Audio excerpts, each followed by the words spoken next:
आपकी कहानी क्या है? Wir sind Tarik Mindanao. Was ist deine Geschichte? ¿Cuál es tu historia? Какая у тебя история? Яка в тебе історія?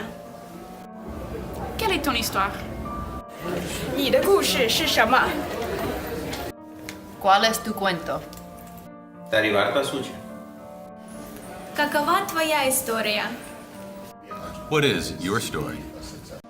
Mother, spin me a tale of knights in shining armor, where the princess is kidnapped, but nobody dare harm her. Tell me a saga of dragons and fairies, in a mystical world, filled with forests and prairies. Wait, no, stop. This is such a bore. These stories have no substance. I want more. The cliches kill me. The plot falls flat. I have heard it all before. We cannot have that. Books I have read, articles I have skimmed, and despite all that, my fascination has dimmed. I give up, I declare. I retire to my room. I crank up the radio and bob my head to the tune. My grandmother comes in. She sits on my bed. I turn down the radio. It's time, she said. It's time you knew of those who came before, of your gallant grandfather and how he fought in the war.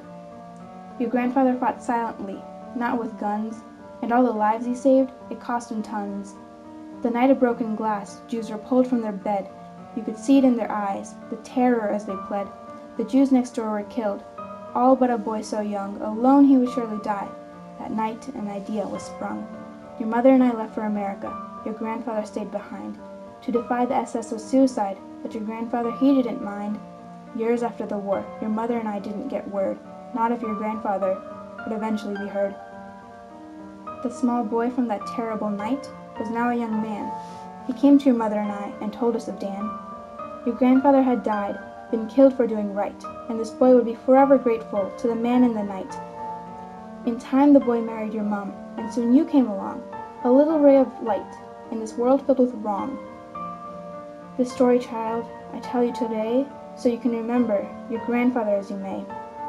I sit silently, look at my grandmother, and think. So this is your story.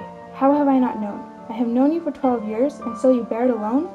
That day I took a vow to know everyone's story, to listen to their sorrow and great feats of glory. Never will I forget, but my grandfather is so strong. I will know every story, whether it is in prose or song. Everyone has a story. It is important that they are heard.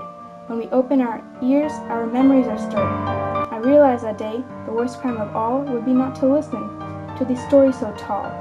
Now I ask everyone I meet, where have they been? What have they seen? And listen to the stories they spin.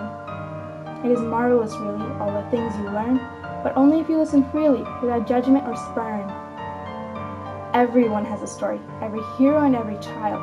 I listen mesmerized as their tales run wild. But like my grandmother, many carry a burden so great that my heart goes out to them, full of sadness and weight. When their story is over, there is a pitiful quiet. I couldn't bear it, so I had an idea. I was so excited just to try it. After hearing from a girl about her dreams tumbling down, I shared my own story, hoping to reverse her frown. I told her about ziplining, about swimming with sharks, and suddenly in her eyes, I saw undeniable sparks. I kept talking and told her of happy things, of playing with my brother and swinging on swings. But slowly I opened up and told her of my sorrow. In that moment, the girl lent me her strength, which I thankfully borrowed. The power in that girl's presence? I have never felt before. I didn't bear everything alone. I was free to share even more. I realized that a story is unique. It has highs and lows.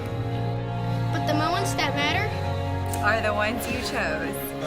I will never forget my grandfather, and I will never forget to ask, what is your story, for I will tell mine without a mask.